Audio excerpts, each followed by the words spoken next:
Conducting the training today is Customer Success Manager Stephanie Barnett and Senior Project Manager Jeff Brown. Just to kind of give you some insight, the purpose of the session today is to show you some of the changes in the new ARC Facilities app. Stephanie will cover the web version of the application, and Jeff will show the mobile version. The training session will follow with an opportunity to ask questions. If you have a question during the session and you'd like to ask immediately, please type it in the chat window in the web conference and be sure to send to everyone. Or just simply click on the raise hand button and we'll stop the presentation and answer questions. You'll also notice some of the resources that are going to be put in the chat window. I'll be adding the customer success email, which is your opportunity to send a direct email to the customer success team in case you have any questions that you think of after the session. I'll also be adding a link to the ARC Facilities upgrade site. And this is where you'll see some other videos that have been pre-recorded that also cover the new features and functionality of the ARC Facilities app. There'll also be a link to register for the one other training session that is going to be offered this afternoon. If you have someone in mind that you believe should be attending the training session, please forward that registration link to them so that they can register. And during the session, please mute your phone so that everyone can clearly hear the presentation. And just as a note, the meeting will be recorded and questions that are relative to all will be added to our ARC Facilities upgrade site in our frequently asked questions section. So at this time, I'd like to introduce you to the ARC Facilities Customer Success Manager, Stephanie Barnett.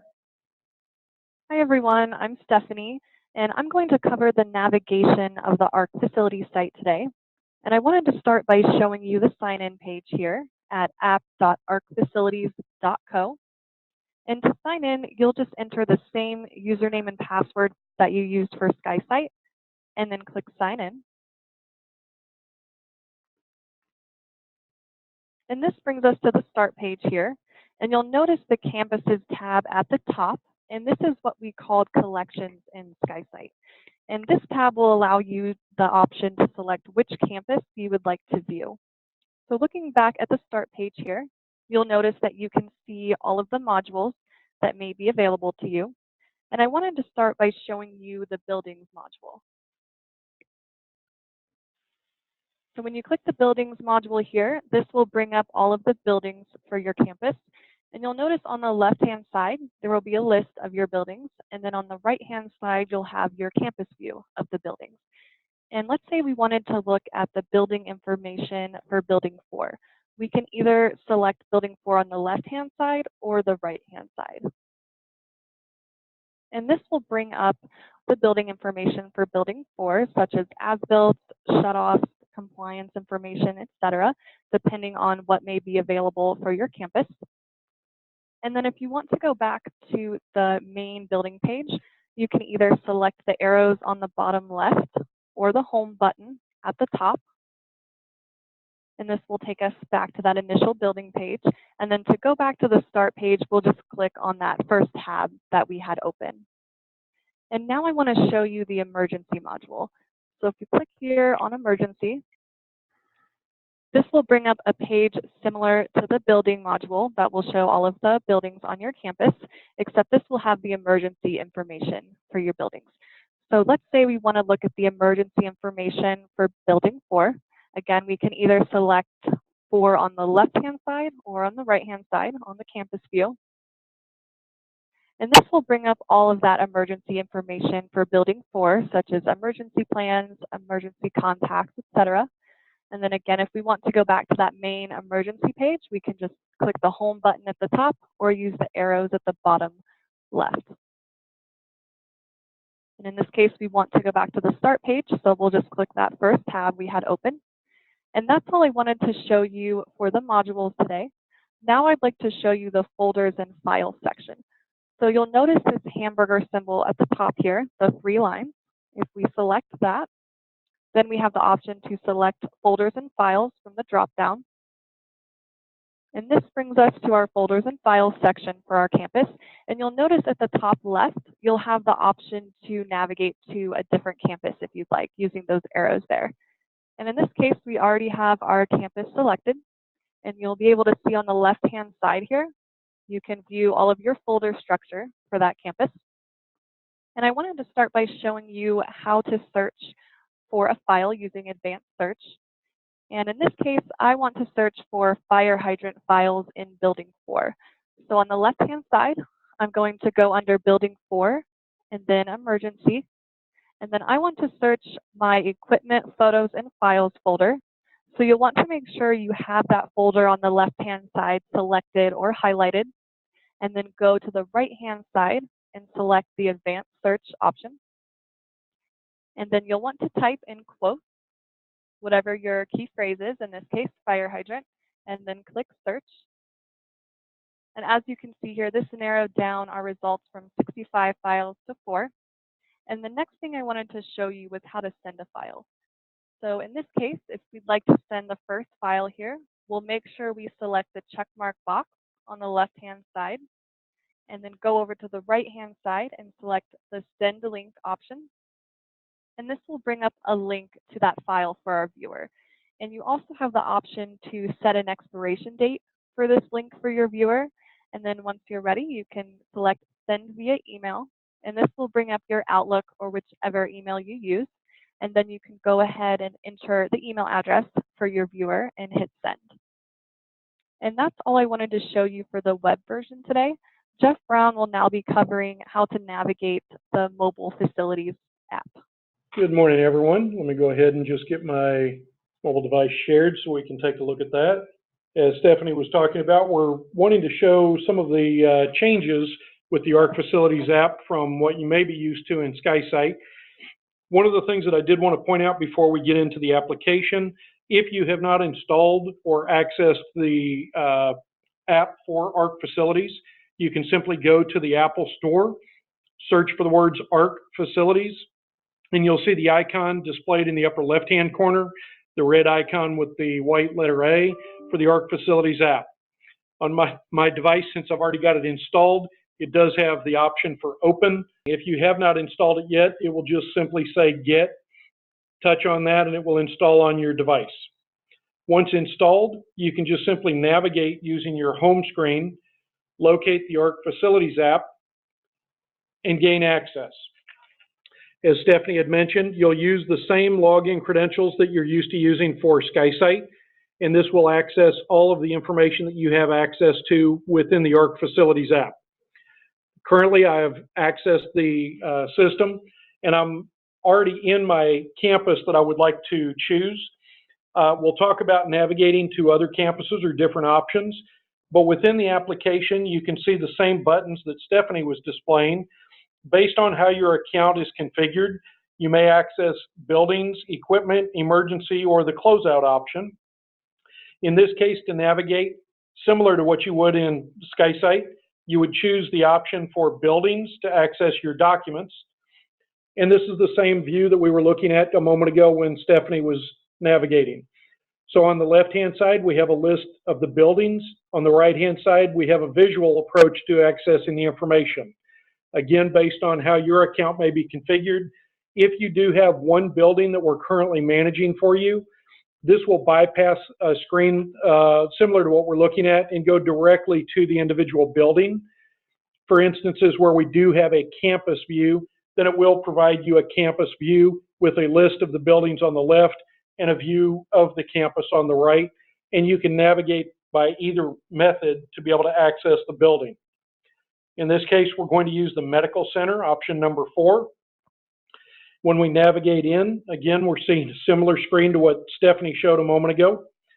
We do have the option still for going into the as-built in a list view or map view, which is our overlay view. In this case, we're going to access the list view. We will have all of our as-built sets listed out, and simply touching the appropriate as-built set will take us to the index page when provided. And then in this example, we do have some sheets that are highlighted just for simple navigation. We can select, and all of your documents will be linked the same way that they have been in SkySight. All of the navigation and the activity will remain the same in the ARC Facilities app. You do have the ability to navigate around.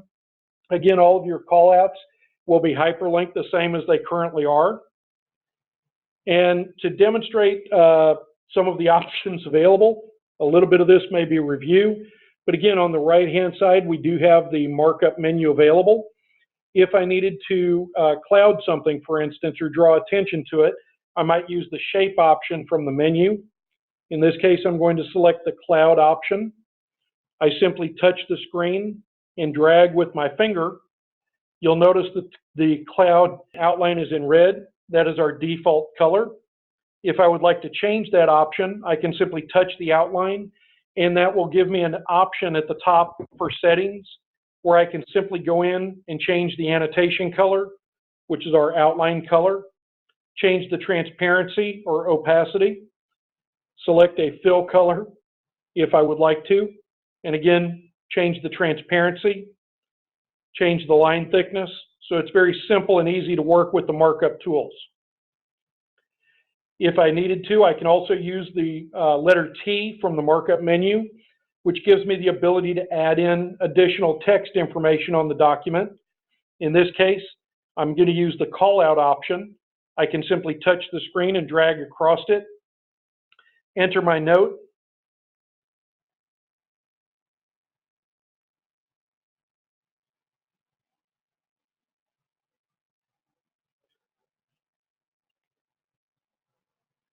save that. I do have the ability to also go in and check the settings, which does give me the ability to also increase the font size should I want to make that more clear on the document. Now that I've created my markup, I do have the ability in the upper right-hand corner to use the option for send. This gives me two options where I can either print the document or I can choose to export the document. By choosing that, it gives me three options. I can send the entire PDF as a clean copy. I can send the entire PDF with any visible markups or annotations, or I can choose the third option, which is current view. With the current view method, this gives me the ability to send this either as a text message or email to a recipient that does not need to have access into the ARC Facilities app. This gives me the ability to just enter a name or a phone number and put in a message and be able to send the what's referred to maybe as a cut sheet view, which is just showing the information that was displayed within the viewer itself. I'm going to cancel that out, and for this I'm going to go ahead and remove these items. And one other area that we've added to the ARC Facilities app is an option for pinning. On the markup menu, the third from the bottom, we have a little tag that has a push pin on it. By selecting that, this gives me the ability to select anywhere around the drawing. When I touch the screen, this will bring up an inset window where I can change the icon. We have pre-populated a number of options available. I can go down and select the correct option. In this case, I'm going to choose fire extinguisher. I can then add a photo or video. If I'm actively at the site, I can use my live camera, or I can access my gallery if I've previously taken a photo of the item and add that in. Select done. I can also add in a description or add in additional information should I need to. When I select the save option, that will place the pin on the document, and then at any point I can come back and simply select that icon and it will open up and show me the information that I've pinned. In regards to the pinning option also, we want to point out in the upper left-hand corner there is the option for view, and to the right of that appears what looks like the letter V.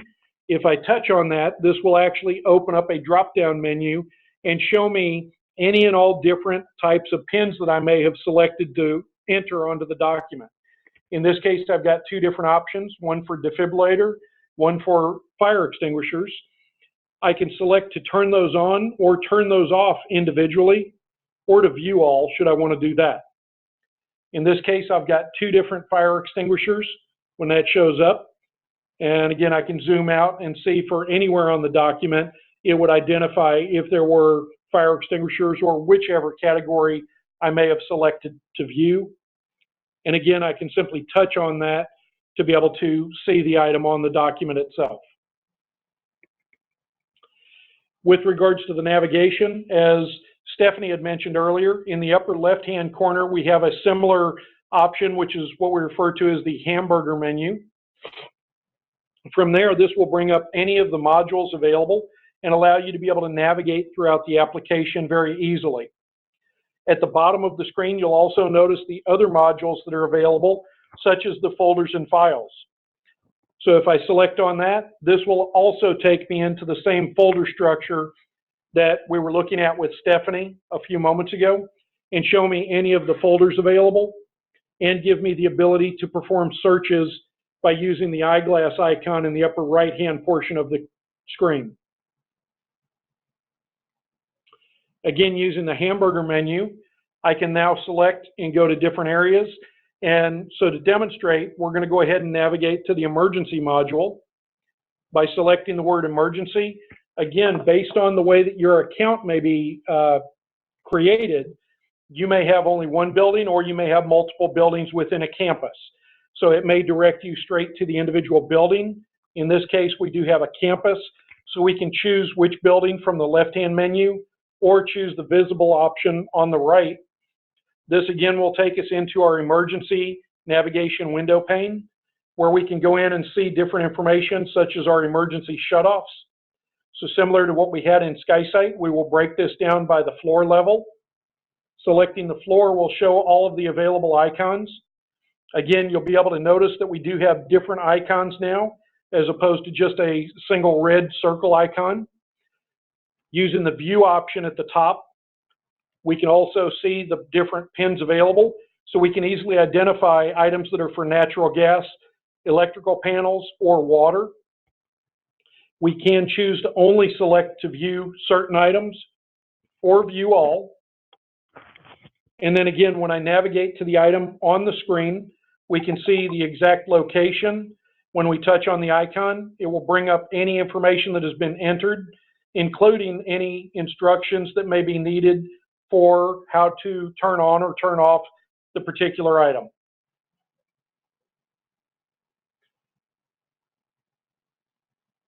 So this brings us really to the end of what we are looking at showing you for the ARC Facilities app in reference to the new changes that we've added to the application.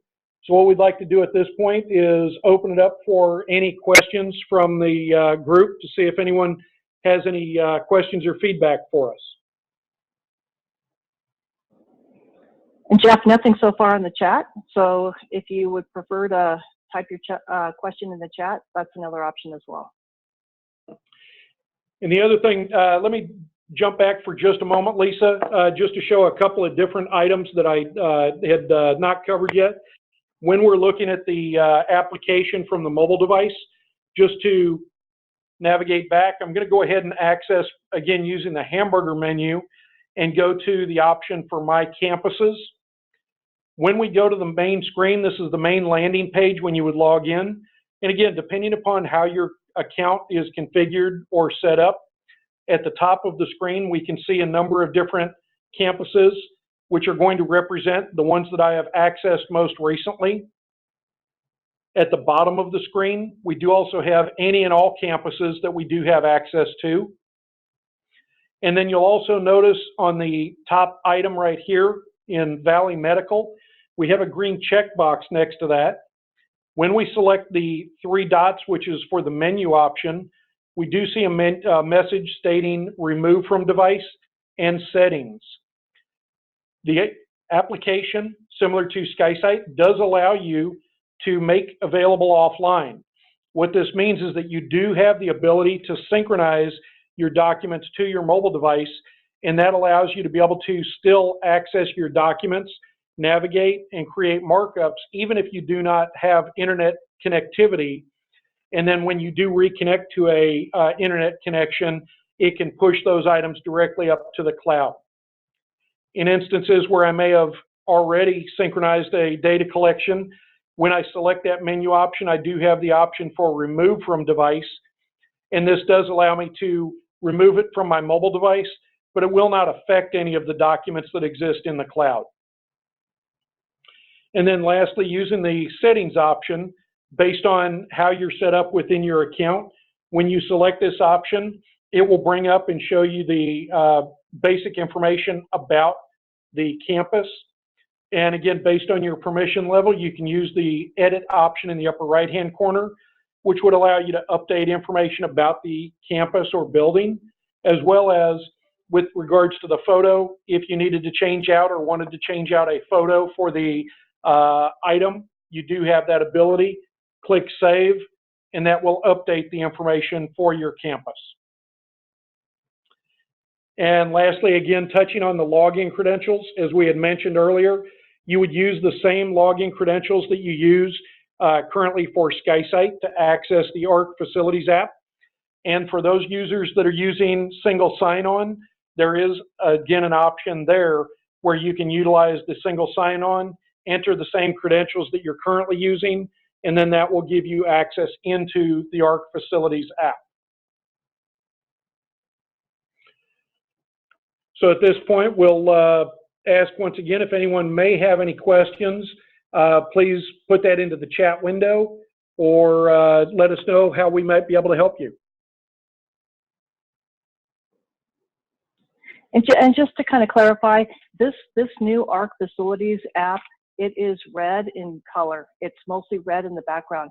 So if you're accessing what you believe is the app and it's blue, you're probably still accessing the SkySite application, which is our old app and is being replaced by our new red ARC Facilities application. And then if you do need some additional assistance to get the application, Stephanie can help, Jeff can help.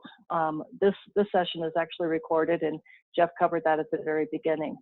Yeah, just to touch on that again, Lisa, if you need the app, if you have not installed on your device, you can go to the App Store, search the word ARC Facilities, and you will see the icon that is displayed in the upper left-hand portion of the screen. And on your option, if it is the first time that you have done this, it will have the word Get, which will install the app on your mobile device. And then you'll be able to navigate to the application on your home screen and be able to log in. And again, still use the same login credentials that you would be using for the SkySite application. They are carried over into the ARC Facilities application. Thank you for covering that, Jeff. Are there any other questions, any feedback, anything you'd like to comment on? All right, it looks like there are no other questions in the chat. So if there are no other questions, I think we can conclude our session for today. I want to thank everyone for attending, and just remember that the email to our customer success team is in the chat window, as well as a link to the upgrade site. And also we have one remaining session that will happen this afternoon. And if there is someone on your team that you believe should register, just provide that link to them, and they'll be able to register for the last session. Okay, so there is a error that looks like Ross is getting. So Ross, Stephanie will reach out to you immediately after the call, and we will walk through, how to get any errors and issues that you're having resolved. All righty. Okay, thank you everyone. Have a great rest of your day. Thank you.